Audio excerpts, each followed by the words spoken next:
he didn't remember doing it. So, and that's when in the summer really started to pick up from there, was at that very point in time. That's when the shape-shifting dogs started happening. Like, I remember Phil and I would be outside having coffee or tea on the deck, and we would hear footsteps walk onto the deck and sit down in the chair with us. Like, you'd actually hear it walk on the deck and then push out the chair. It's like, for me, it's like I think about like things like that. Like, say one of the kids was going through some sort of half like possession for a second, and then doing such an act. I mean, they were looking for that, because as soon as that person, their host for a second, was able to do some sort of evil act like that, they're able to suck that negative energy, and then so the next time they'll be able to manifest even stronger, and then that's probably what leads to stuff like that. Yep, I mean, I even have experiences of myself becoming possessed or channeling the demonic entities, and there was one night in the summer as well where I was banging my head against the table and like gripping my thighs and speaking like in tongues with my eyes all black. So I mean, it can happen to anyone, and I think when you're exposed to it, like they do feed off of that, and then they use you and your energy so they can come out harder. Right now, when was the first time that you actually channeled one of these spirits in the home? And do you remember, or did someone around you, like Phil, or did you hear anything? I remember exactly what happened the first time. We were working downstairs, and we were trying to think of ideas, because we're working on a second book right now, The Horsefly Chronicles, The Curse, and we were just thinking of ideas, and all of a sudden, this is how I knew I could channel too. This is the first time I've ever channeled anything. All of a sudden, I start jotting down, writing real fast. I'm looking at the ceiling, and I don't think the other family members really knew what was happening. It was Philip and his wife Julia and myself, and Julia had actually interrupted to ask me a question as I'm jotting down, and in the demonic tone of voice, I said, "Shut up," and then Phil's back started burning, and the light above our heads flickered.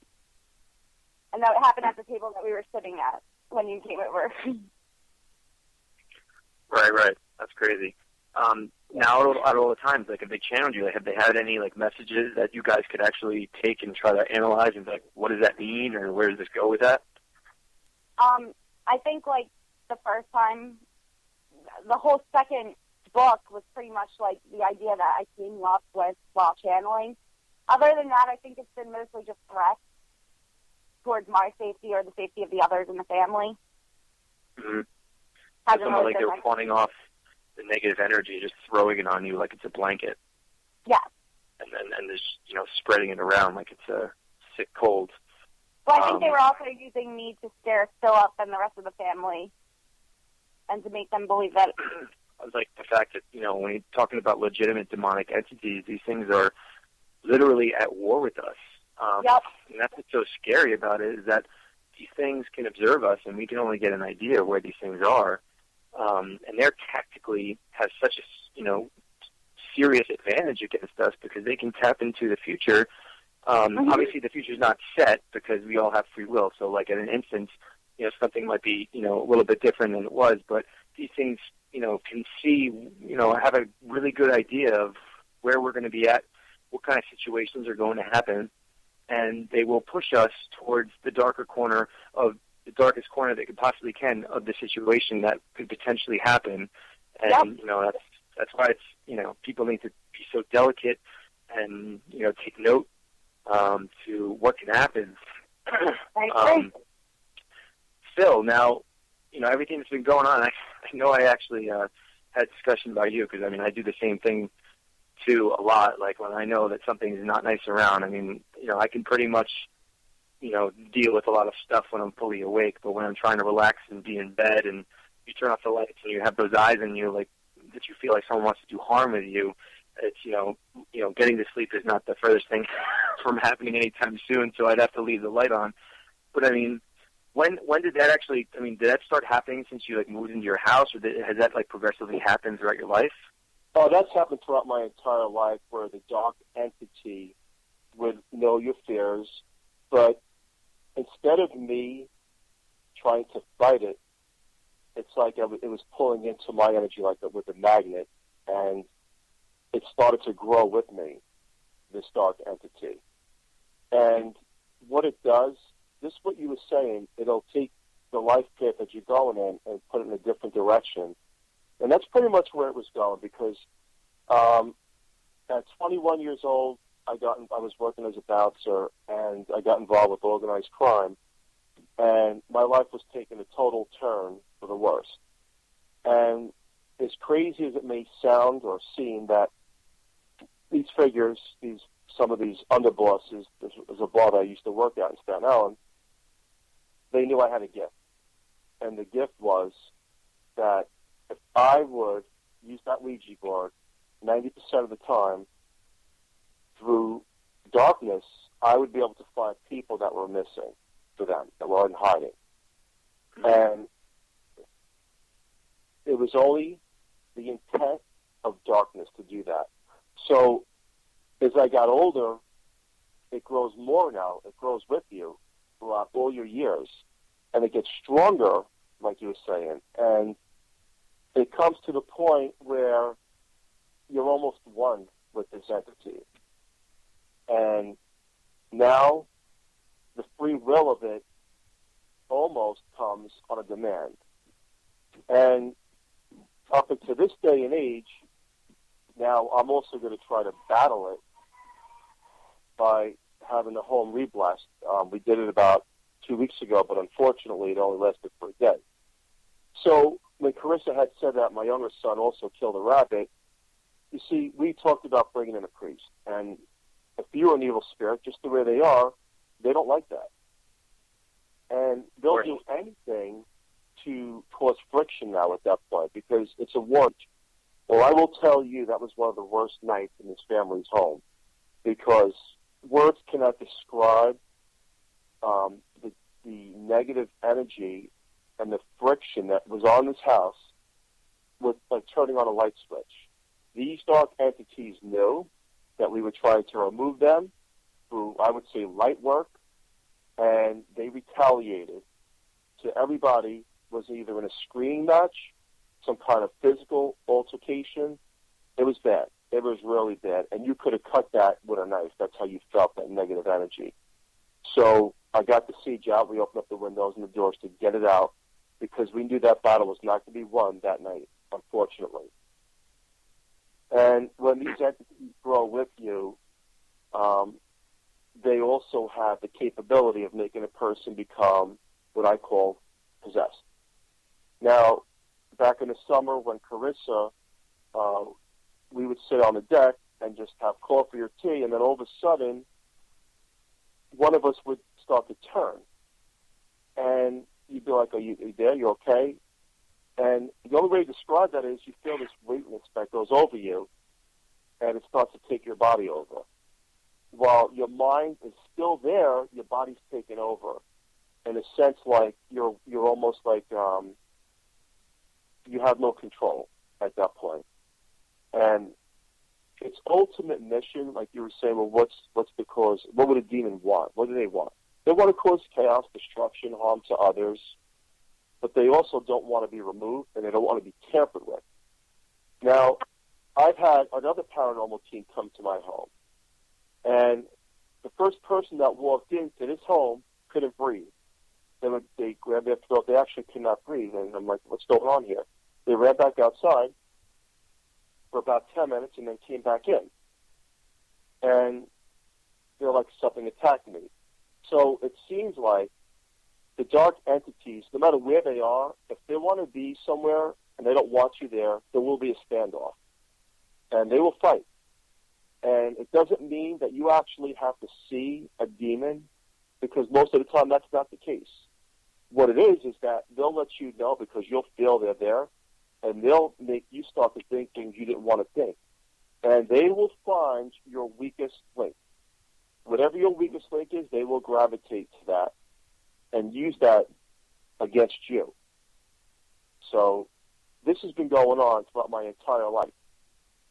So what we did as we were doing the Horsefly project, writing the book, we had them draw pictures and whatnot and poems for Horsefly. And I can tell you that within 48 hours, this girl was calling up saying that there's something in her home.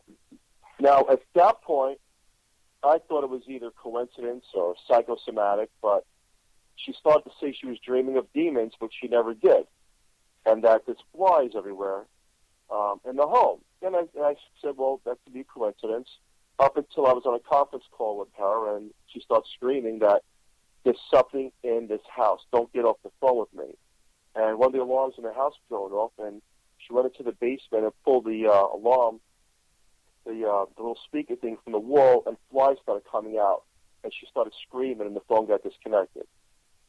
Now, it's crazy, but I've learned something, too, now, that it's like electricity. These entities, if I'm on the phone with someone, or they live in a different state, where I didn't believe before that demons or spirits can travel that fast, they can. And I've put it to the test with a big question mark to say, is it true? Is this really happening? And I wouldn't tell the person that I was speaking to on the phone sometimes what I was thinking that these entities would be doing, only for another person to say, what's going on in my house now? So it's really interesting. It's a learning curve. While we don't have all the answers of demonic or negative entities, they do exist, and I've seen possession now within other people that have talked to me head on. And what that does is now affects the other person as if they have a virus. And they won't get better up until they have either an exorcism or they're blessed. So these entities know our weakest link, they know our fears, and they grow with you. And it just keeps on going. And I can tell you that as years went on, from 20, 21, 22, I've tampered with the Ouija board over 100 different times.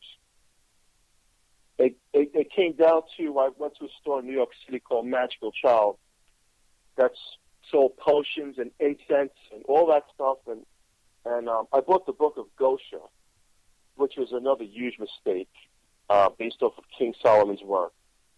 And I opened that book one time to see if it would really work, to summon one of these demons from that book and do the Ouija board. And I will tell you this firsthand, that the intent that we have as people, whether it's good or bad, if you believe in it and you have the tools that you're working with that you believe in, these things can actually happen. So that spiritual magical work does work if it's used the right way. Now, I didn't really want to tamper into black magic, but like I said, it grows with you and it finds your weakest link. And my weakest link was darkness at that point, because now that you're consumed with it, you want to see if you can use it as your energy tool to confront other people that would confront you.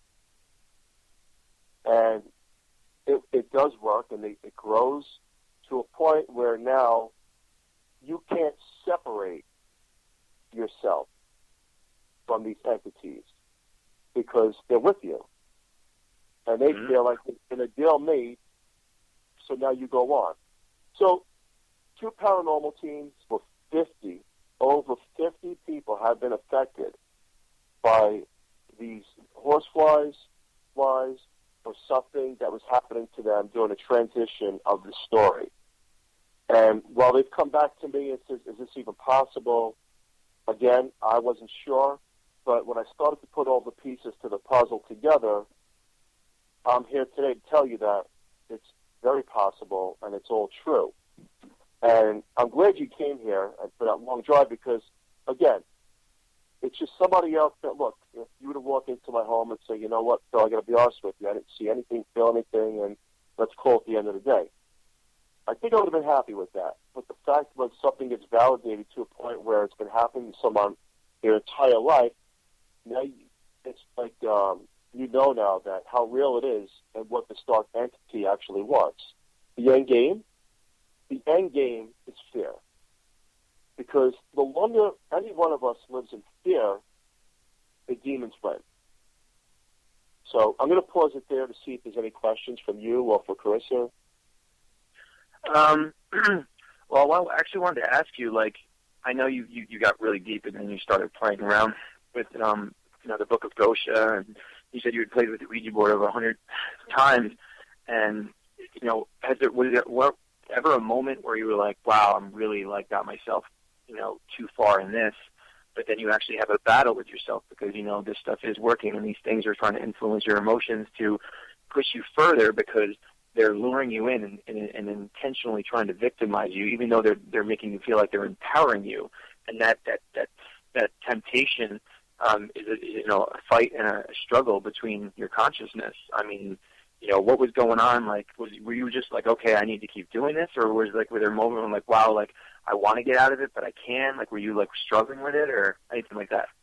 Well, yeah. I mean, to be honest with you, I couldn't fight it to get out of it. It grew with me to the point where it's like I was being empowered. I felt like I was being empowered by dark energy. And I was using it to see if it actually worked. And that's why when I said I did the Ouija board so many times, because, look, most of the time you can use a Ouija board and absolutely nothing's going to happen. But there are times you can use a Ouija board and be like, this is almost impossible for these things to happen. Now, the flip side of this whole thing is that back in the early 90s, I met a girl that I was dating, and looks could be deceiving. I got to be honest with you. She was a beautiful girl, and what I did not know is that she was a devil worshiper. Did not know. And we went to an abandoned house, and she says, look, I want to make a pact with you. If one of us was to die before the other, I want one of us to try to communicate, and I made that pact. So what she did was she cut her hand, she turned the Bible upside down and made it bleed on the Bible. I quite frankly, I thought she was nuts, but her looks threw everything off, so I was like, whatever, let me just go on with this night. We did a Ouija board. Her deceased father came through, and again, I started to say, well, is it really happening? Are we actually talking to this guy? So let it be that a year or two goes on, and then a friend of mine comes to a gym I owned at the time in Staten Island. He goes, Annette died. And I'm like, no, I haven't spoken to the girl in over a year. He's like, yeah, she died. I was like, well, no one told me. And he says, yeah, we should go to the cemetery. And I got the Ouija board with my friend. We decided to do, how is this possible? And what she said is like, Phil, the only way I could describe this to you, it's like being invisible, like I walked out of my body. She goes, this works with a certain alignment of the stars where we can have our energy here into the physical world and see and watch over people. So I wanted to test her. And I says, where are you buried? And she says, the resurrection of Harlem Boulevard in Staten Island. She goes, but I do not have a stone. There's only a cross there. So I said, well, how am I supposed to find you? She goes, I'm going to guide you. The next day, me and my friend went there to that cemetery, and it was a tremendous cemetery. It was like a mile long. And the wind was pushing a certain way. Within 15 minutes, we found that wooden cross. So we knelt down, and I said a prayer, and another wind came reverse. And it felt like it was her presence. That night, we went back on the Ouija board. And she's like, thank you for coming and visiting me. It means so much. And I said, I have so many questions for you. And I stopped. And I said to myself, if this is all true, I'm really going to test this theory. I took my hands off the planquette. I took my bandana that I had, and I blindfolded my friend. I said, now you do this board blindfolded and prove this to me that this is all real. I says, Annette, now, can you hear me? She goes, and he started moving the planquette, and again, talking to me, just like only through a hand motion instead of a verbal motion. And at that point, it started to enlighten me that when we die, we go on. Now, unfortunately, because of what she was involved in, being a devil worshiper and all the stories I heard about how she did not make it to heaven, she's what I would consider to be an earthbound spirit. Mm-hmm. Now, she left And when she left, the gym door shut by itself. And nothing could have shut that door. I went home, night's end. I was home alone from that whole thing with the Ouija board. And I'm in my bedroom, in my parents' home, and something runs up the stairs. And I open the door, and I know no one's home now because they're at the upstate home, so I get a gun, and I start walking around the house, but no one's there. I go back to my bedroom, turn the TV on, I'm laying in bed, and there's a soft knock on my bedroom door, and every hair on my body stood still. I froze like ice. I sat at the end of the bed and held the gun to the door the entire night in fear. 2 o'clock in the morning, 3 o'clock in the morning, all the way up until 9 o'clock in the morning, pointing a gun with my eyes burning because I was afraid to shut them of whatever was in that house. Whatever I did not only brought an ex-girlfriend to tell me that it's true, that we do go on, but a dark entity that smelt the house of sulfur. It was unbearable to the point where, I was almost holding my breath. And I didn't even know what sulfur meant back then, that smell of what it was, up until now. So evil, demonic, dark forces will fear off your weakest link. My weakest link is that I was afraid, and it knew. But it didn't have to show me what it looked like. It just had to be there and run up and down the stairs and lightly knock on the bedroom door. And that was enough for me to be worried all night and frightened. So, having said that, has that ever happened to you, Sean?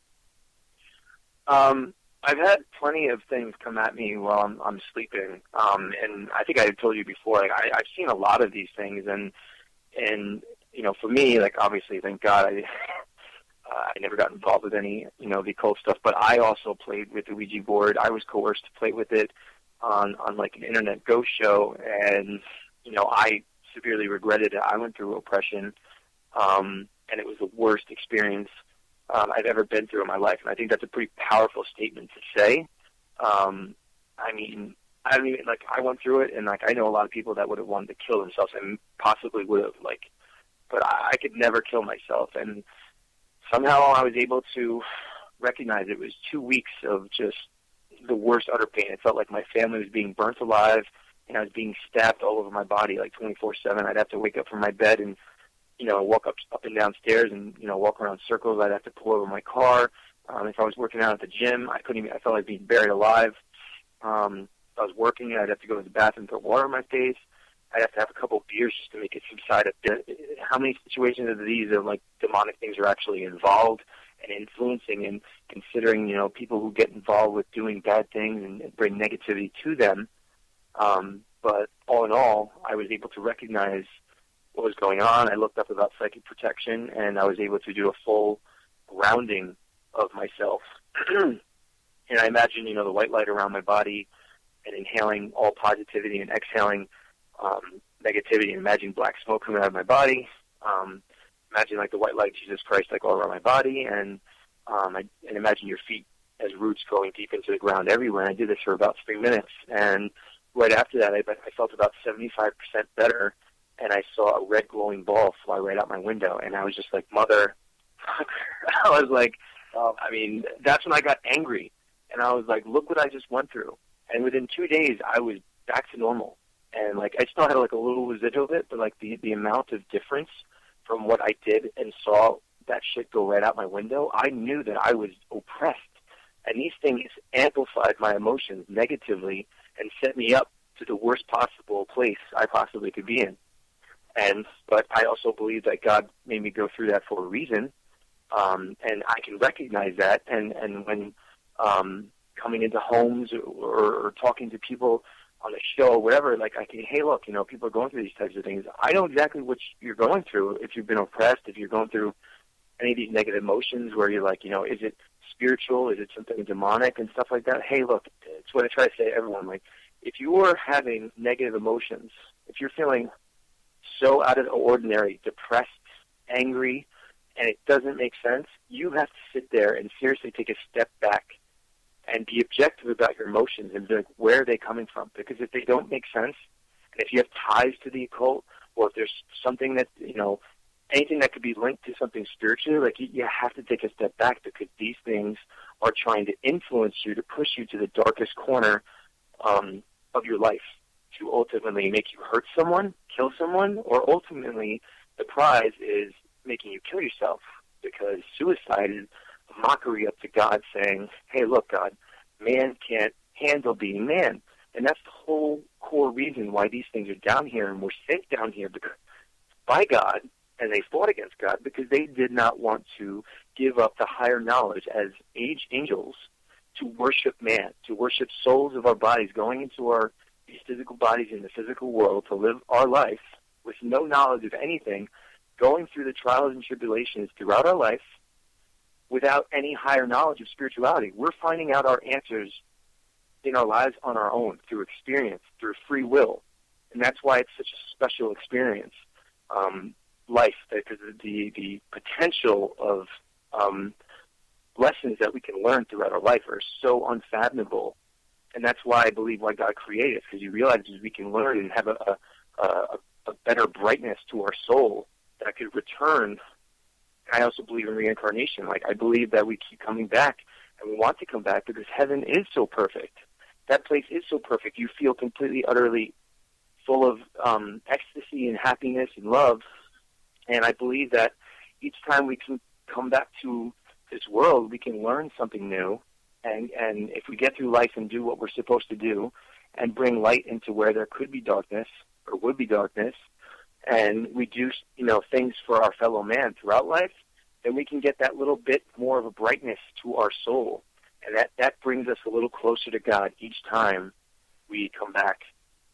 And I've also read a book about astral projection. I think I briefly told you, because that's happened to me a lot. And I really believe what the guy was talking about in the book, because it started to happen to me. And that's why I started to become fascinated with these things like demonic stuff, because I was starting to experience it. And then it's not only scary, but it's very fascinating. And it's really good to be knowledgeable about, the enemy and experiences that are happening to you. But this guy in the astral projection book, he was explaining about how everything, just like you were saying before, like how powerful our minds are. Like, in the astral world, if you're out of your body, you can actually create entities and make yourself scared. Like, your mind is completely it's just everything around you is created by what your mind can create. And, that goes along with the theory about, poltergeists, because they say that most poltergeists are human-created. They're created out of some sort of stress-related or whatever the reason of, some human. And I totally believe that. I totally believe, and that just coincides as well with the law of attraction. If you think about, if you go throughout your normal daily life, and you trip over something, and you're like, oh wow, this is going to be a terrible day. Most likely, and most of the time, it actually is. And it coincides, I think, with this belief about the astral world and how we have to be positive, even when we're having a bad day, bad things are going on. It's the whole point of life. You have to fight as hard as you can to make something positive out of the negative. Life isn't about being perfect. It's about learning from struggle. We can only learn through struggle, because if it was perfect, this would be heaven, and then we'd want to go somewhere else, because that's what makes the parts of life that are rewarding actually truly rewarding, because we're actually going through something and we feel like we deserve it. We don't want all the great things in life just to have them, and that's what the demons and Satan want. They want us to just have them, just ultimately have the greed, the power, and this and that for all the wrong reasons, and to puppeteer us, to manipulate us, to prove to God that, look, they can't handle it, and they're here at any given instance to, change our minds and bring us to the darkness and, have them on their team type of thing. This is Carissa, and I just wanted to say that hearing your experience about when I would have killed myself, I had suicidal thoughts running through my head, but I was strong enough and lucky enough and blessed enough to be able to push them away and embrace the white light. but I do believe that everything happens for a reason. And when I first started in this field, just as a paranormal investigator, psychic medium, whatever you want to call me, a demonic haunting was one of my worst fears. And I always was so worried about it. And then, it happened. And to be honest with you, it's one of the best things that I think has ever happened to me in my life, because it really showed me what I want to do with my life and my career and where I want to focus the attention. It's a shame that there's so many paranormal investigators or people that are going, they have, this demonic activity going on in their houses, and they're calling these teams that honestly aren't trained or don't know what they're doing. And I was one of those people as well. And, you just get thrown into these situations, and it's similar to what you were saying. You just got thrown into it. You got coerced into playing on the board, Mm-hmm. I mean, it's a shame that there's not more people that are in our line of work that focus on demonic haunting, because I think it's a major problem. And there is, a spiritual work that are going on. Right. I mean, when I first got to the paranormal, I briefly told you guys that night what got me into it, and that first experience at that house that was right down the street from my apartment at the time that I truly believed to be haunted. And, I believed that there were souls that were trapped there by the evil stepfather. And, seeing other TV shows where, say, the father kills the whole family, he kills himself and doesn't let them cross over because he's scared what's going to happen to his soul once he crosses over, because he might go to hell. So he wants to keep them trapped there. And then I took him and got holy water and put it on the property late at night, said, in the name of Jesus Christ, if there's anything evil here holding any of these good spirits, let them go and cross over. And, I had that spirit from that house following me around and, telling me that, evil spirits and, demons and Satan were pissed off that I freed her from her stepfather's hell. And ever since then, that's when I really started to have, I think I got my ass targeted. Well, you get marked. It's almost like you get marked when you get involved into a demonic or dark negative space. You get marked, and they know who you are now, and they know what you're going to do for people, and they want to try to stop you. Right. And the more that they feel they can't stop you, the harder it'll come after you. Yeah, and they're looking for your cracks. And I was telling you guys as well, I've said this before, these things have your worst days, starred on our life chart calendars. So they know, you could go into a location and, be all tough and provoke and get yourself into trouble and nothing will happen that night. But these things could come back, not months, but years later when it's the worst possible time of your life, so they can get the worst out of victimizing their victim. And, that's why you have to be so delicate. And it's scary how ignorant people are coming out. Oh, I want to do demonic, hauntings and stuff. You got to be very knowledgeable and prepared psychologically, emotionally, physically, and spiritually before you actually get involved with anything like this, because you have to realize how tactical and the amount of the advance that they have, over us going into these things. Phil, I was going to ask you, because I have all these dreams and stuff like that. Do you have any dreams that make sense or connect stuff, with maybe that girl that died with the Ouija board? Did she ever come visit you? Did you have anything that came to you at dreams that you're okay, that has something to do with what's been going on in my life or something recently? Oh yeah, dreams are definitely doorways to premonitions, like psychic dreaming. I would dream of things, and then within a few days, they would start to unfold, almost as close as I had a dream. And unfortunately, I don't know if I told you, I might have, but this was a hard time in my life. Right before September 11th, I was having dreams of planes going down, and I was waking up with cold sweats, and I'd wake up my wife and these dreams are just too real. It's not a regular dream where a plane crashes and I'm back in this is just too real. And then the next consecutive night, I had the same exact dream replay. And on the morning of September, I try to wake up my wife. I'm like, look at this. And then she wakes up and she's just in a daze. And that's when I seen the next plane go in. And I'm like, oh my God, this is unfolding before my very eyes. So again, that's very unfortunate, but I spoke to a lot of people because I had a hard time with that. And a lot of people had that same dream that guy had that I spoke to, because it took me a long time to get over that kind of occurrence between the dream becoming reality. And it does. For some of us, it does. And after that point on, I would dream of moving into different homes, and that would happen, and moving to a different state, and that would happen. And to the point where it was the same apartment that I'd be renting or home I would be moving into. So I call it psychic dreaming, like premonitions throughout your dreams, and they do happen quite often. And then you have the dark dreams as well, like September 11th or other things that might happen to people that you know, and unfortunately things do happen to those people. So it's like somebody's guiding you, an angel and a demon, both.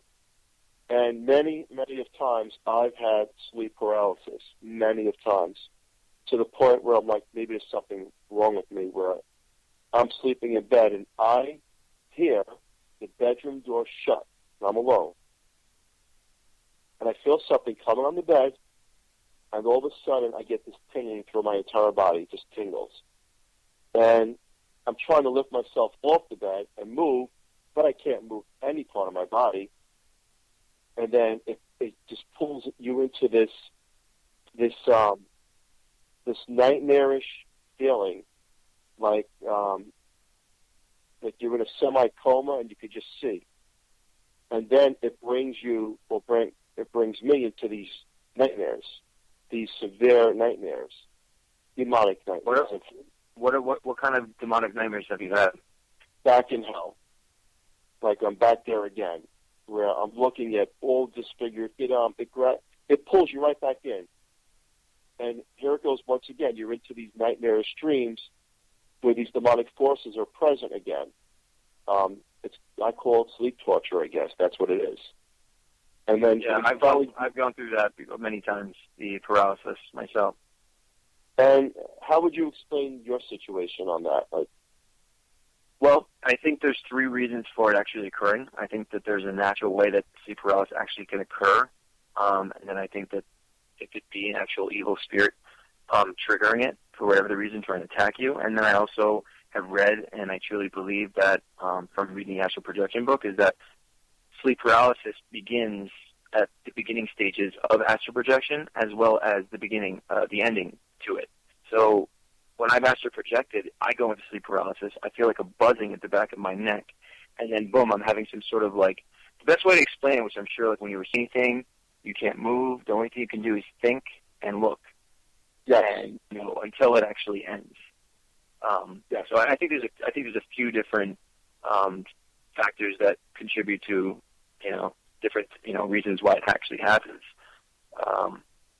But yeah, I mean that's what I've had. Luckily, I haven't seen any place like that. I've actually seen a vision of some sort of creature on a throne before, and it was like the coloring over the throne of this creature was dark and purple, and it had scales like a lizard. I couldn't really see its face, but I always saw the claws on top of the throne and shit. I've seen some pretty I'm dealing with another case too that correlated. I had this dream where I was lucid dreaming. I was brought back to my old home. This just happened a couple of weeks ago, and I saw my father and my old dog walk into the bathroom, and I followed them to the bathroom and to see if they were in there. I open up are you guys in there? I walk in the bathroom and I look at the mirror and I see some young girl looking at me through the mirror all sad and pale. And then all of a sudden it formed into this evil-looking little boy, and had messed up teeth, and starts laughing hysterically. I'm I walk out of the bathroom and I see this kid again. I'm hey buddy, if you want me to help you cross over, admittedly sexual, as gross as you could possibly think of, doing stuff with her legs out. Then I snapped up and woke up, and when I talked to this girl, that this case that I'm working on, she had said that she saw a shapeshifter. I thought it was one of her animals, and it formed into this little girl in front of her bed, and then she started to get choked. The same night I actually had that dream. It's all about the correlating. It's all about, that's how you get some of a lot of the validations When you get like experiences, say you experience and then Carissa experiences, and you compare them, and then you can kind of have like an objective judging of the experience. That's how I've actually been able to like pinpoint certain dreams. When they're like normal dreams, it's kind of just a bunch of random mumbo jumbo. But when there's something in my eyes legitimate going on, there's something that just feels a little bit more real than the typical dream. Yeah, that's true. In fact, the only reason I call mine nightmarish and demonic is my sleep paralysis, because I hear that bedroom door close, and I feel something come on the bed, and it's like, you're not alone, but you can't move now. It's just too late. And, I actually experienced that while living at Phil's for those 4 months as well. I would just be laying in bed, and all of a sudden, I hear something walk into my room and sit on my bed with me. Or, like, I've actually had experience where something cuddled me in my sleep. And then I was thrown into sleep paralysis type mode where I couldn't move. And, it's just really weird experiences. And it's like how you said, connecting, like, correlating and connecting things. That's why I found it so interesting when you brought up the thing that you were visited by from this case. And that's the same thing that I've been seeing. And I didn't tell you that.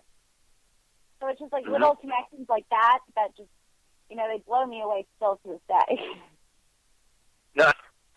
Yeah, and that's something I'm still learning about my ability and seeing what extent I can push it to, because, obviously I believe that God gave it to me for a reason, and I want it to be at its fullest capacity that I could use it with and do good with it. But that's something that is kind of started to happen to me when I'm like going to go to like a place that's legitimately haunted. Like I get some sort of introduction and experience in dream form of what actually is going on there. Say for instance, like I helped some lady last summer that was experiencing stuff on the whole street, and before I went there a couple of days, I had this like dream where this man was he was like on a farm, and he was taking all these animals and just mutilating them and throwing them in like a pit. And I saw all these chickens everywhere, and he was just doing like all sorts of just nasty, like gross stuff to it. Mutilate him, who knows, God knows what. And when we did the investigation, and she said like the whole street was like experiencing stuff, and then when we were there, she had told me like, oh, this used to be like a chicken farm. Like, oh, it's like one of those things, like, you're dealing, it just connects the dots. Something negative is going on there, and then I just feel like you get some sort of introduction when before you go to place, and that's what happened. A couple of days before I came to your place, Phil. I was in bed, and I saw the two of you guys. I saw like a spark of fire, and then there's like this troll thing with a couple of faces, and then I was feeling some sort of electrical like shocks in my body, and like this wow, wow, wow like sound. I was physically feeling it, and like I said, not only is it like me going to a place in a couple of days, but to also physically feel stuff when you're going through a lucid dream. Like, it's not usually the case when you're having a normal dream. Wow. Yeah, that's interesting. And it visits you before you actually know it's going to visit you, and then it's to bring you right down that path. And I'd like to talk now a little bit about, your experiences here, and then see if anyone else, like if there are any calls in or have any questions regarding night. I got there, walked into Phil's house. I didn't feel anything at first, and I was able to, I walked down into, downstairs to the basement with Phil, just him and myself, and as soon as my first foot hit the basement, I got this like tsunami wave of oppressiveness, like I've never felt before. So much to the point like I felt like my eyes were watering, and it's really hard to explain what that feeling is like. It's kind of like, in some sense, it's like if you were just thrown into a tank full of sharks. That like paranoia, that just like at any given moment you could like die. It's just anxiety, negative emotions all bundled up into some horrible, very thick. I mean, just like you were saying about the thickness, you can cut through the air with a knife. and I looked to the left, and I saw Phil, and I saw a grapefruit-sized black orb right behind his head. And I was just like, wow. And I had told Phil, and he had to look back. He didn't see it. But, Phil, correctly, you said a couple other psychics actually said that they saw a black orb that was around you, right? Yes, and not only did they see it, but they caught it on film, and I was grateful for that. And it actually looks like a glowing orb flying through the air, and just the size that you said it is exactly what it was. It's a glowing orb on the film, but when we see it with our eyes, it's a dark shadowed orb that goes really fast. I see it really, really fast. So then, when Carissa started doing the investigations, I was telling her about it, and well, she did not see it, she felt it, and I was gazing into it, and when I would gaze into this dark orb, I started to get these negative thoughts and emotions. And it's here again, this dark energy now, showing itself in a different way, instead of a full-blown apparition, and taking over your emotions and your feeling, and it draws you in. It sucks out your physical energy and puts back dark energy, and then you start to have negative thoughts.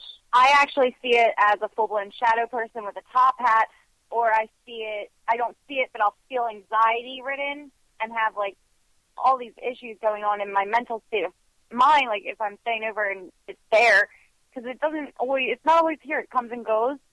And there's certain times where Phil would be upstairs showering or whatever, and I'd be downstairs just reading or on the computer, and all of a sudden I would have anxiety and feel like I was being watched, and then he would come down, and I wouldn't say anything to him, and he would tell me that the attic light was turning on and off by itself, and then he was seeing the black shadow person, or the shadow orb, as you guys see it.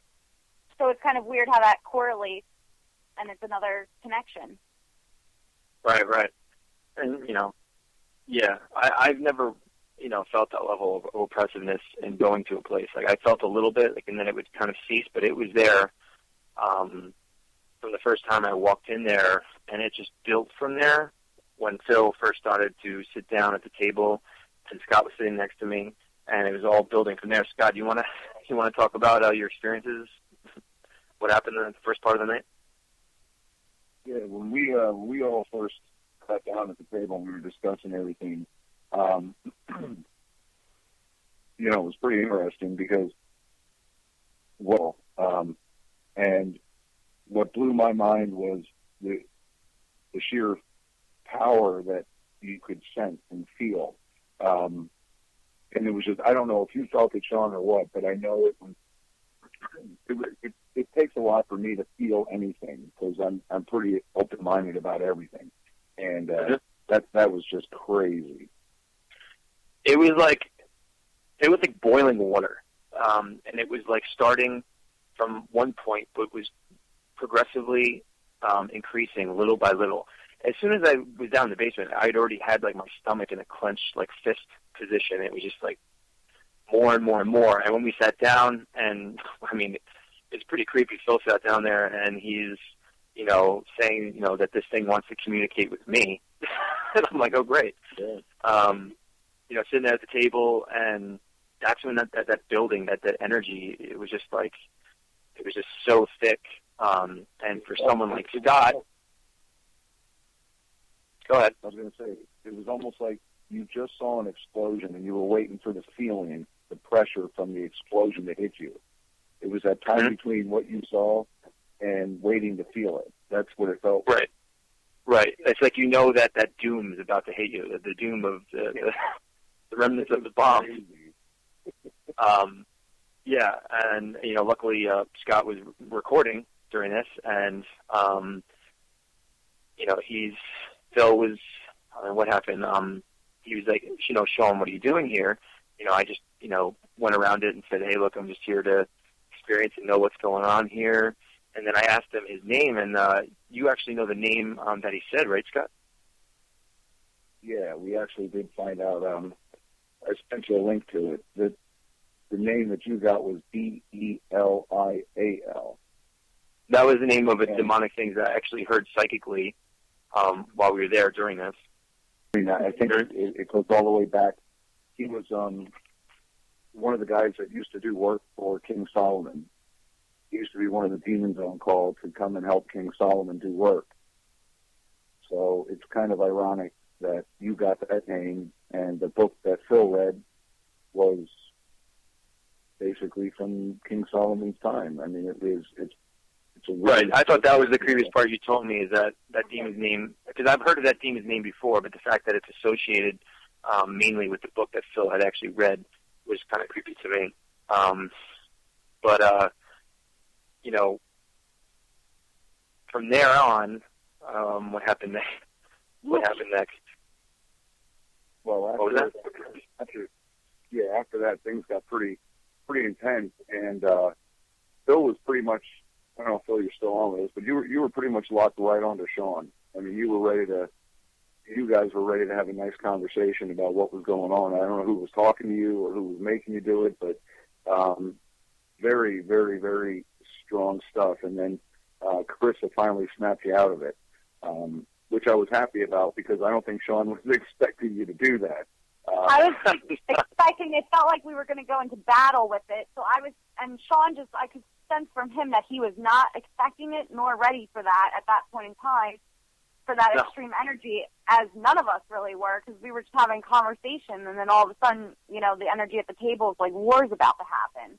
So I'm sitting there trying to snap Phil out of it. Scott, you're just sitting there like, what? Like, because you're actually like feeling it. And Sean you look petrified at the time because it was all focused on you. So I'm just sitting there trying to help intervene. Yeah, I mean, you know, if anyone doesn't know, Phil's actually a pretty big guy, and I don't know if he's ready to get up and throw the table upside down or start walking up the wall backwards. If he didn't notice, after he came out of it the first time, I moved chairs. I was sitting next to him, and I moved away from him and sat next to you, Sean. Oh, my I love goodness. having that. Yeah. You know, it's funny because, you know, investigating for as long as I have and doing all the things I've done and things I've seen, I have never experienced such a power come from one particular person. And I got to be honest with you, Sean, that was your big. You have to be. Yeah, it's a battle. It's a daily battle, to be honest with you. And then, you know, rewinding a week, Scott, when Jeff was here, Jeff Leeper, the minister, he was sitting across from the table, and out of a normal conversation that we were having downstairs, from the pit of my stomach, I felt this darkness starting to come over me, to the point where it was full aggression, and it wanted to cause vengeance towards Jeff. From a normal conversation, it just demeaned itself to be aggravated with him, maybe because he is a minister and a man of God. It wanted to combat, and I didn't know what was happening once again until at that point Melissa had snapped me out of the first occurrence. But it takes you over to the form where it embeds you with dark power to create this dark energy to attack an enemy. That's what it feels like. And when Sean was here, it was in, out, and then it was in me, to the point where it wanted to speak to Sean, to the point where it wanted Sean to know, it was asking why he came here. Well, I don't think it felt a threat from Sean, because Sean is not a minister or a priest. It wanted to know what his place was here. And from that point, the power of this energy gets stronger. And then, quite frankly, I mean, what did happen was it asked me to ask Sean now to sit at the couch alone and put out his left hand. And what the vision came right through my mind, as funny as it sounds now, this is how fascinating this is, that a girl wanted to hold Sean's hand. And as Sean is sitting on the couch alone with his left hand open, I says, "What do you feel?" And Sean, "What did you feel?" Yeah, I felt little cold spots on my hands. I was sitting there, and the best way to explain what I saw next was, it's like if you took one of those like old movie books where you flip the pages and you see like the character be able to move because the manifestation of an apparition go from left to right in front of me. and that was pretty wild.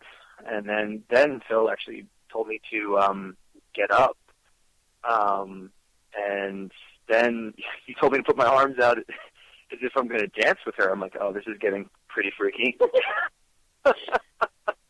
So he did that, and I started to feel like my hair moving on like my arms, and I felt the energy in front of me. And then Phil was like, she's looking in your eyes right now. And as soon as he said that, my hair started to move, like as if someone was playing with my hair. So, I mean, that was definitely pretty wild.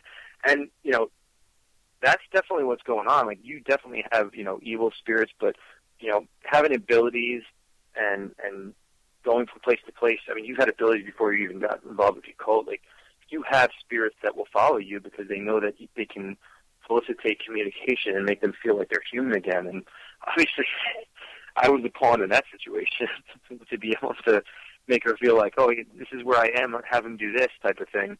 But, you know, these type of experiences are truly astounding. And first-hand experience is the best way to really, truly believe in these experiences, rather than actually, you know, see evidence that someone presents to you, rather than something you went through and you could say, hey, look, I have no rational explanation for it. But in that basement, I mean, there's definitely, there was serious, like, negativity.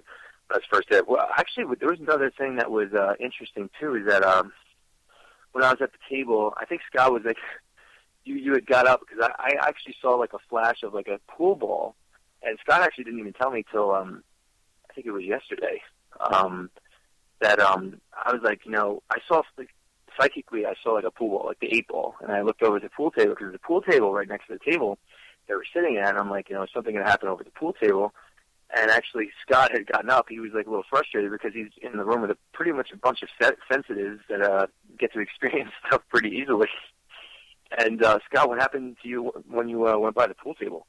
And I got to about right at the corner of the one side of the pool table, and I just kind of stopped because I felt like pings all over my body on the right side, closest to the wall.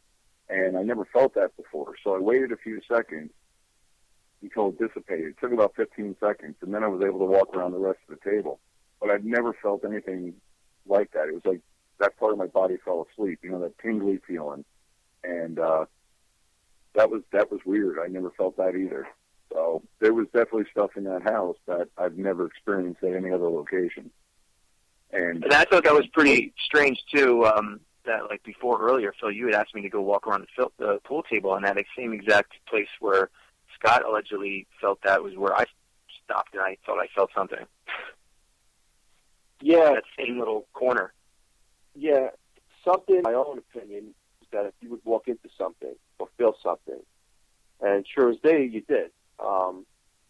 So the question mark was then answered at that point that, here we go, we're ready now. It's going to be either a battle or an agreement world. Like, we're just going to do investigating and talking. We're not here to confront and fight back and forth. You know, like I said earlier, there was certain parts of that night that I did feel that, you know, this might be a spiritual battleground. Like, there was just, the tension in the air was crazy, and we all felt it. And Scott and I were actually talking about this outside, and it's just like, you know, he was ready to fight it too. Like, it was getting to that point, certain parts of the night, and it kept going in waves of the good spirits coming in and talking with us and dancing with you, Sean, which I still find funny. Sarah's a jokester. Yes.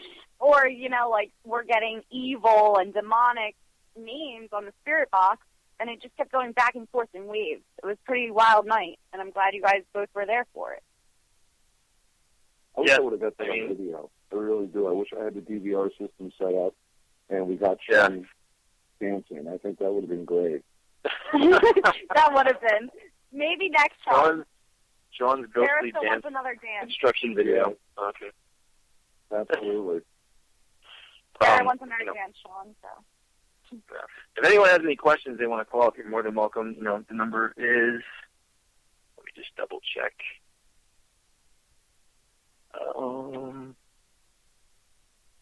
What is the number? It's for Phil, Carissa, or Scott. or me, you're more than welcome to call us up. I'd be glad to, elaborate on any questions you have for us. Yeah, I mean, I definitely would love to come back there again and see what happens. Welcome. Yeah. I'm sorry. Do you think we could set up a time when me and Sean can come over there and set the DVR up and actually spend, a good long time there? Yeah, I want to do a full investigation where we have cameras in most of the rooms, and of course the basement, which I call the portal, and my son's room going on. So I'll put something together and get in touch with you guys so that it'll be very, won't be too far off since everything is still fresh within our minds. And Scott, I'm glad you came too, because I look at you as the equipment guy for the paranormal world, but also a person who has to see it to believe it also. And, you get these feelings and whatnot, and sometimes we try to dismiss it. And what sold me with Sean, too, is that he wouldn't have known about the black orb until he's seen it. In the 80s in upstate New York on my parents' property, this is a story that it was me, my brother, my father's friend, and the driveway was like a half a mile long to get to the cabin, and it was snowed in, so we had to leave the car at the end of the driveway, and it was dead of winter, and it was starting to be nightfall, and we're walking down with the groceries to get to the cabin, and all of a sudden this light lights up the entire property to the point where you had to close your eyes for a few seconds. That's how bright it was. Now, what that was, I don't know, but that was no star shooting by or anything, because it was so bright you had to close your eyes. Otherwise, you felt like you had been blinded. Now, Sean or Scott, have you ever had encounters like that before? I've never had any. When it comes to alien stuff, I mean, I've never really had anything. It's all been spiritual. And anyone with their alien experiences, there might be some sort of ties into truly in a spiritual experiences, but thinking it's an alien-like experience. But, I mean, I'll tell you one thing. I believe that demons are aliens because they've never been a part of the physical world, so they are considered an alien in my mind. And it makes me bring back to that visit that you had with that thing that had a mask on, Phil. And he said, I want to show you my mask, with it off, because it's going to scare you. And it's like, I believe that must have been some sort of satanic, demonic force that knew that you were going to get involved, how deep you ended up getting deep into. And those type of entities, I believe they are aliens. And I do believe that people go through these extremes. Scott, what are your thoughts? Well, I think that there's definitely a correlation between demonic and extraterrestrials, for whatever purpose. I mean, a lot of the ancient drawings of gods are on flying ships, and they are of strange-shaped people and entities. And, I think, I don't know the specifics, but I do know that there's got to be some connection between godly beings and ETs, because they all come down from above and usually in bright lights. So all those things put together, bound to be something. You know what I mean? There's got to be something to it. I've never had an extraterrestrial experience, nor an angelic or a demonic. I mean, so I'm still stuck on that neutral platform where I haven't seen it yet. So we know how desperate you are to experience those things. In fact, again, I just want to say that. Really, go ahead. I'm sorry. No, go ahead. I was going to say, I'm not really excited about experiencing them, but, being in this field, you want to get some validity to what you're searching for, what you're defending, what you're going up against. And a lot of times without a, definitive, here it is right in front of you type deal, it gets a little frustrating. It's kind of like working on a job for 20 years and then never saying thank you one time. It's kind of like that, That's true. Now, I just want to say that bright light that happened back in the 80s, I researched it about a year ago, and in the local papers that were upstate New York, there was talk about some people seeing a UFO. Now, to backtrack now to the 1970s when this thing took me to this property. I don't know if you're dreaming, if this was an actual dream, or if this is reality. And now that I'm 47 years old, I realize it's reality because now years later, here I go again with another experience from something from another world that I cannot explain. And those two occurrences alone led me to believe that we're not alone. And I've also heard that there's been a lot of ties between demonic forces and alien beings. So I don't study it. I just live the life that I live, but I encountered these things. And more importantly now, what I cannot put my finger on is this dark orb thing that, like Carissa said, it will be here maybe 2 days in a row and then it's gone. And I'll play with every light in the house, in every bedroom, and it won't come back. There's nothing here. Nothing. And then one night you could be watching television and you see this thing fly by. Now, what happened was back in the summer, luckily, Carissa had her phone out that had the camera on it, and my son was sitting on the couch, and she's going to want to pick up this because this was fascinating. What actually happened, we were watching a movie as a family unit, and the one child started, like, twitching and acting kind of weird.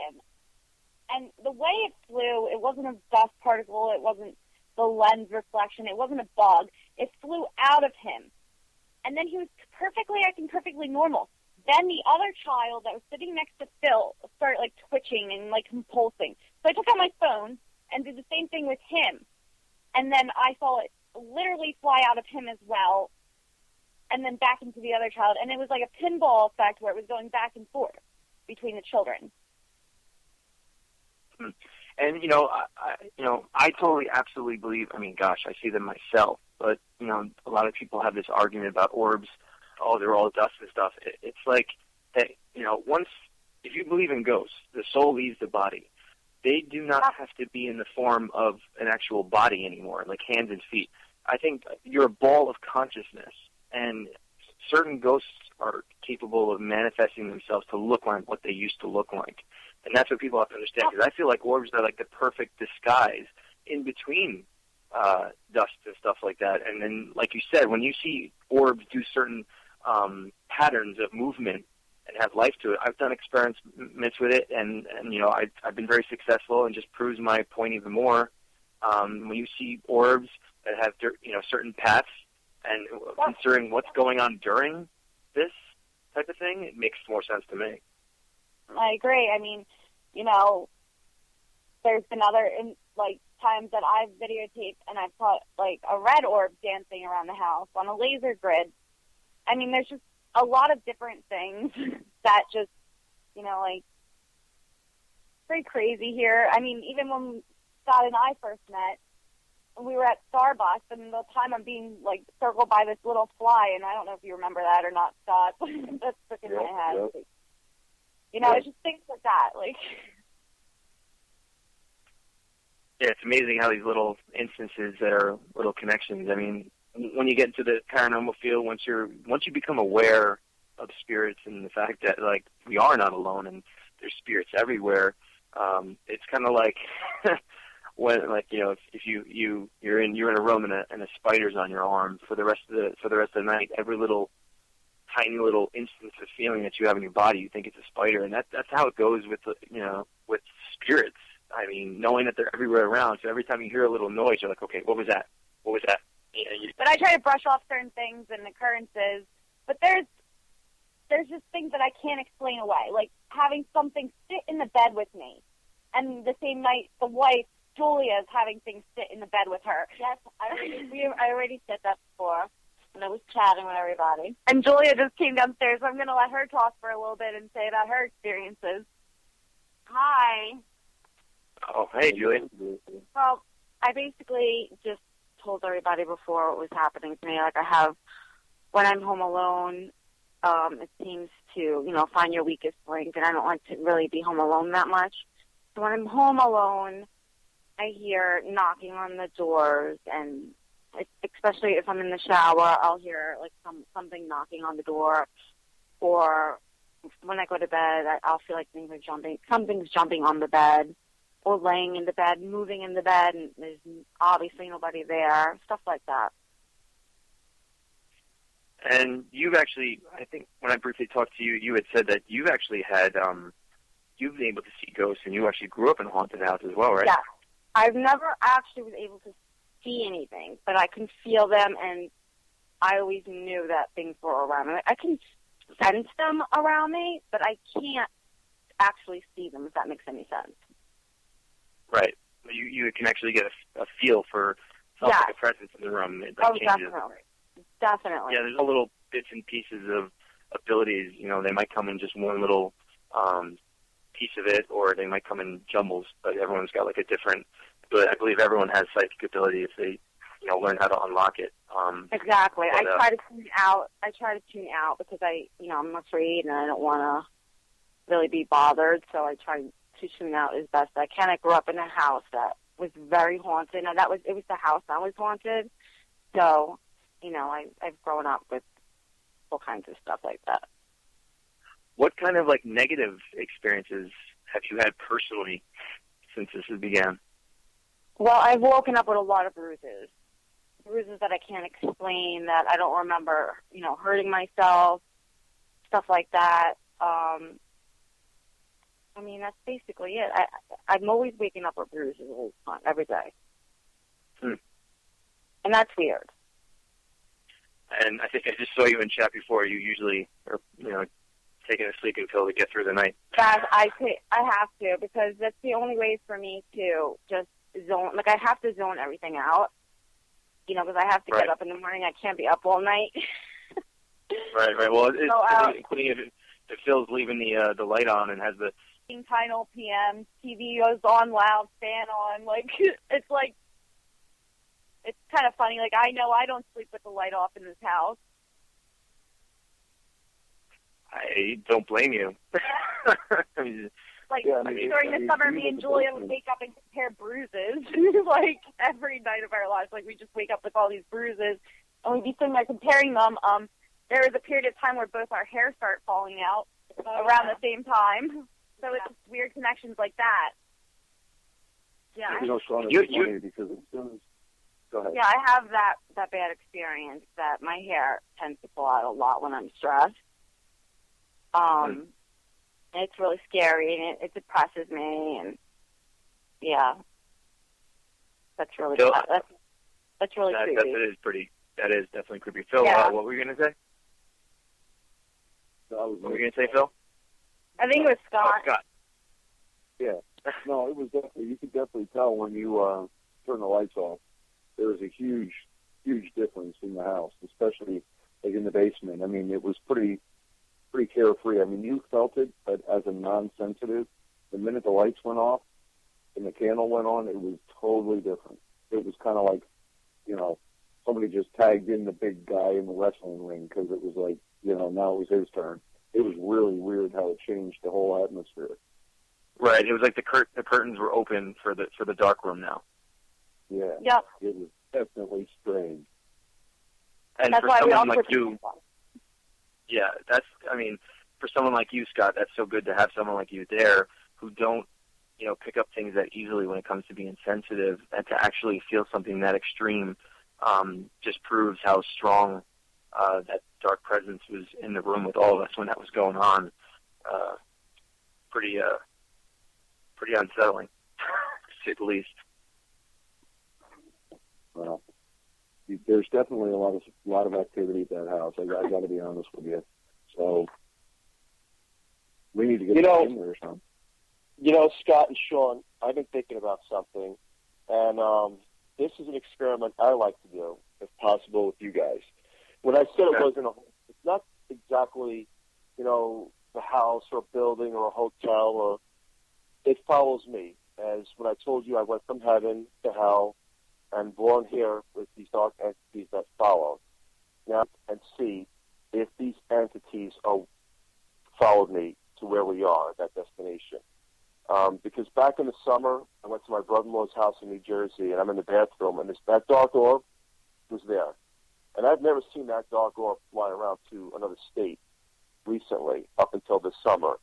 And I can't put my finger on what that thing exactly is, but now that I know it's around, I want to do that experiment to see if the same oppressed feeling happens within a different room as well, and to see what we do pick up, and if that dark energy comes right through me once again in a different location, and that it could be picked up on audio or video. Right. I mean, that's a great experiment. I definitely believe that you definitely have a portal that is attached to you for these things to come through wherever you do go, considering your history. So it's kind of like gives like no holds barred to the location. That's definitely a great experiment. Yeah, definitely be down to do that. This way we can actually pinpoint it too, because we know that the basement that I'm living in and the home that I'm in is a portal, but it's went from house to house to house, and throughout the years, through family pictures, and about 2 out of 10 pictures are these circle things, like orbs. And, you would hear banging and noises, and then I'd run about with the camera taking pictures and hear all these things. So I think it would be a great experiment to do that. Don't you think so, Scott, too, like being in another location? Oh, absolutely. And I think, me and Sean will wait for our plane tickets to Florida, because that'd be the best place to test this theory. Just the three of us. Just the three of us in Florida. Maybe at the beach somewhere. Hi, I want to come to Florida. That's rude, Scott. But I got to be honest. This kind of reminds me. There was a movie called The Entity back. It was a '70s movie. I don't know if you guys remember it. Of course, I do.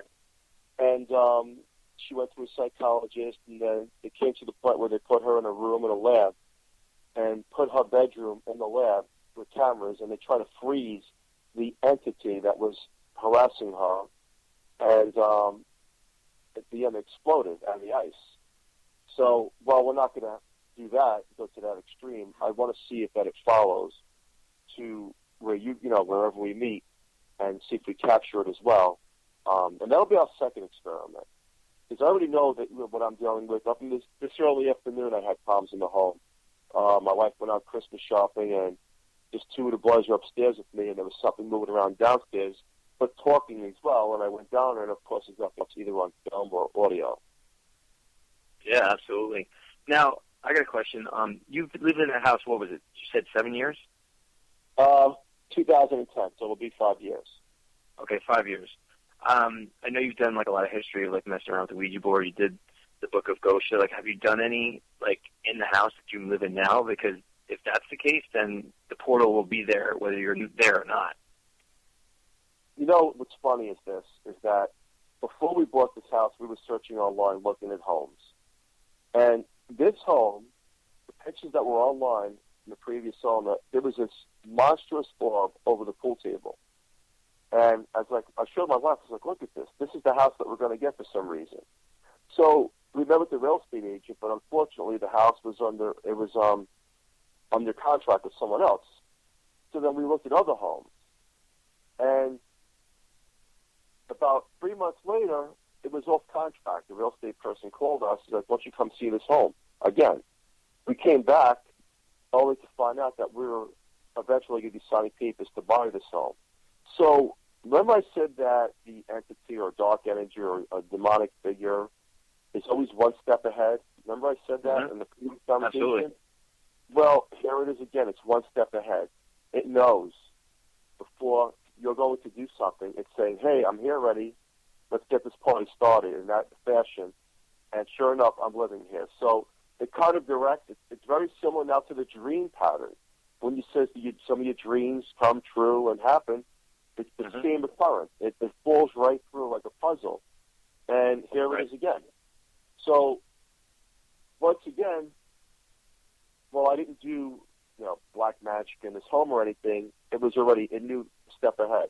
Now, I went from Staten Island, 2 different apartments in Staten Island, to Metuchen, New Jersey.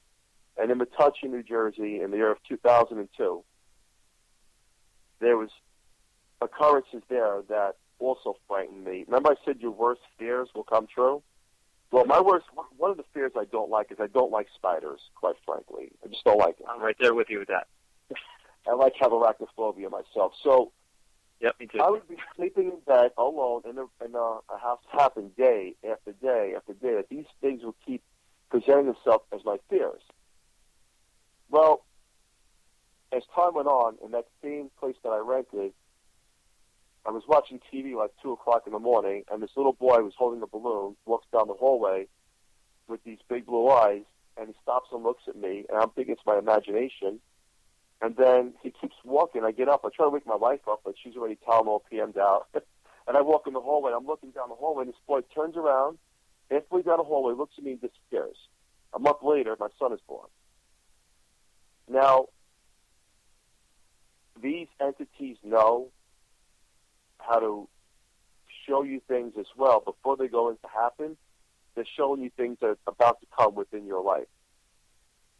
Mm-hmm. And from that point on, I had visions of us moving to another state, and that was New Jersey. And then through dreams, we moved out to eastern Pennsylvania. And from that point, I had other dreams that we were relocating, and then we moved to Palmer, Pennsylvania, another home, where I rented this monstrous home. And it was really like whatever came with us now brought all their friends, these entities. And here we are today now in the year of 2014. So it goes from home to home to home. I was lucky to have a lot of pictures, starting from the 80s up until present of orbs.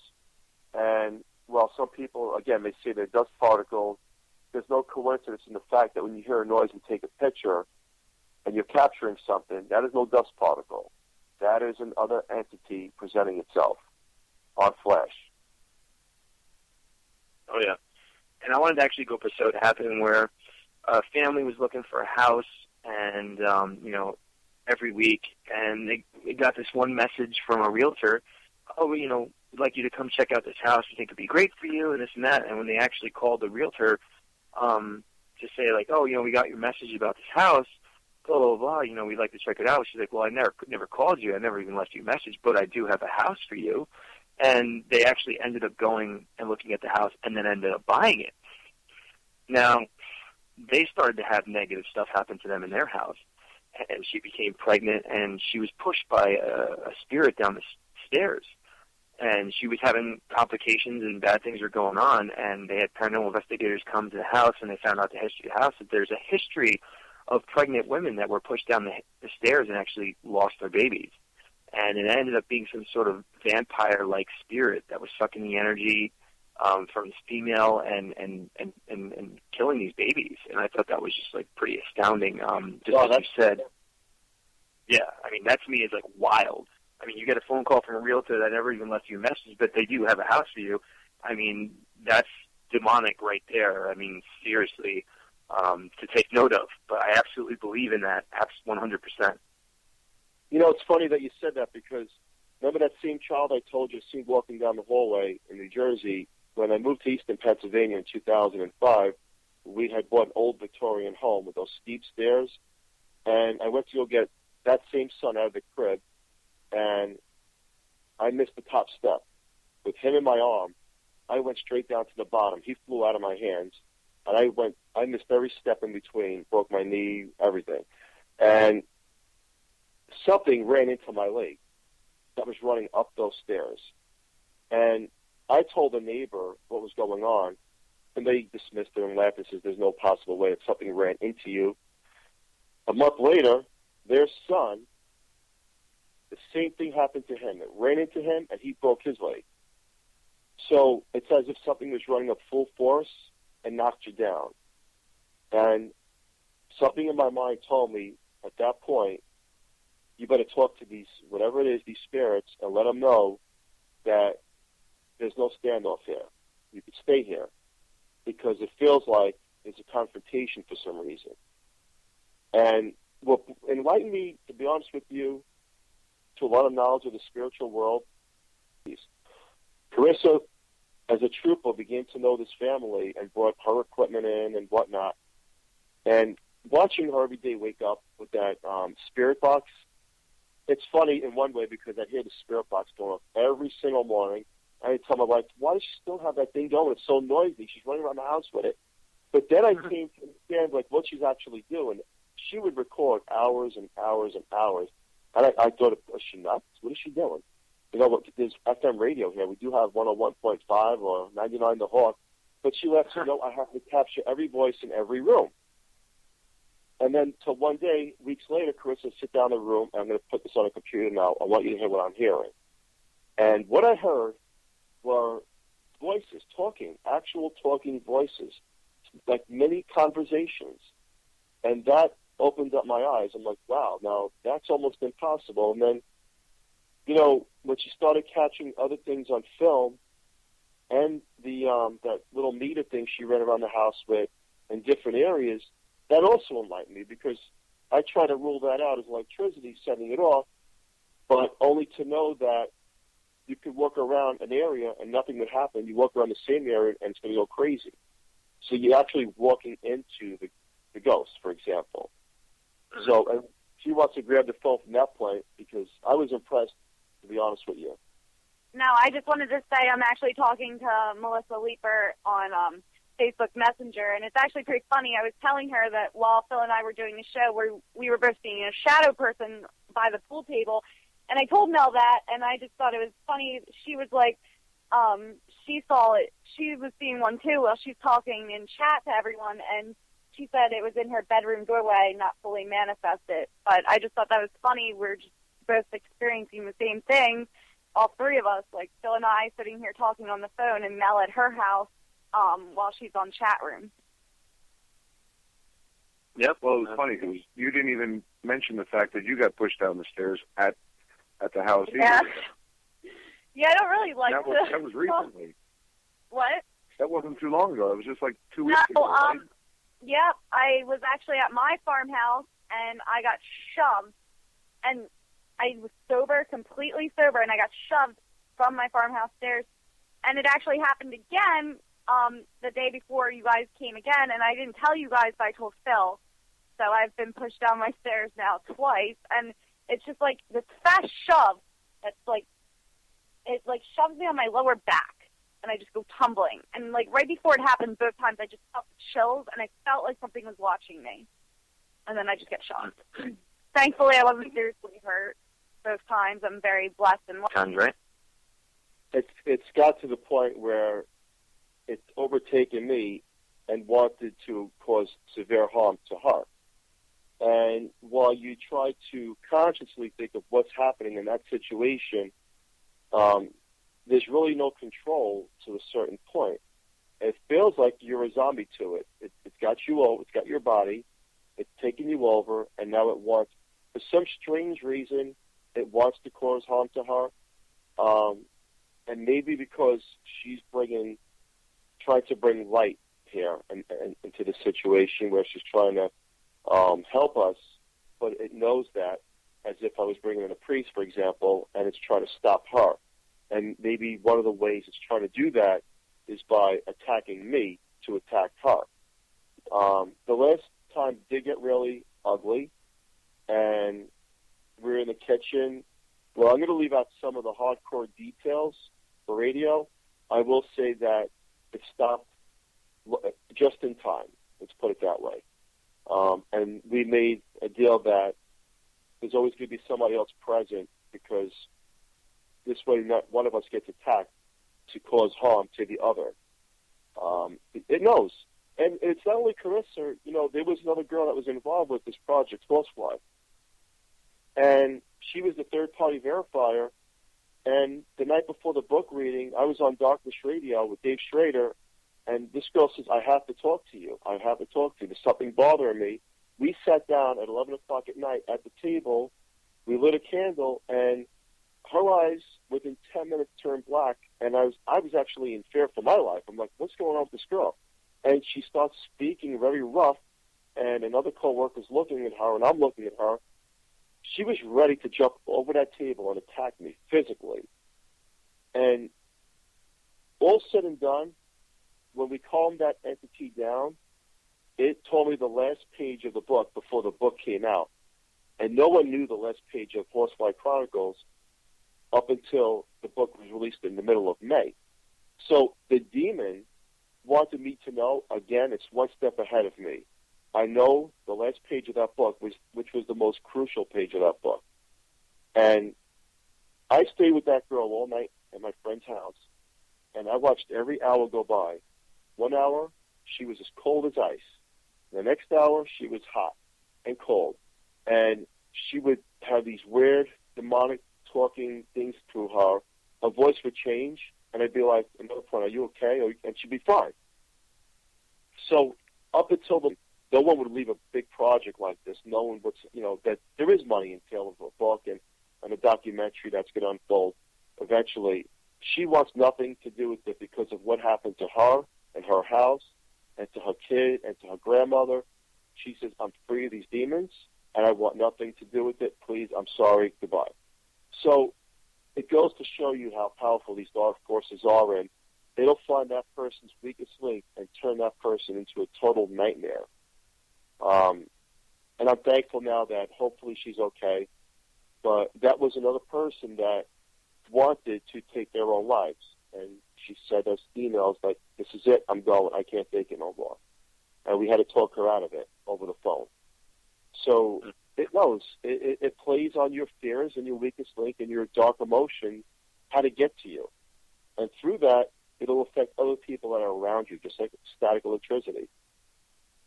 Oh, yeah. And that's what's so delicate and dangerous about these things. I mean, the invisible enemy is always at work, finding ways to come at us and beat us down and show God that there's no point for us to be here and make us suffer in any instance they possibly can. And that's what the true scary part of it all comes to fruition.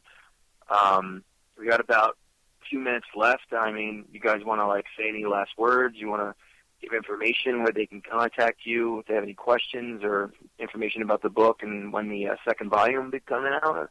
Sure. The book is called The Horsefly Chronicles. It's on Amazon. It's a true life demonic haunting that talks about heaven, which is real, hell is real, and we're not alone here in the universe, and that these demonic forces are at work. The second book will be out the middle of January, called The Curse. And what The Curse is...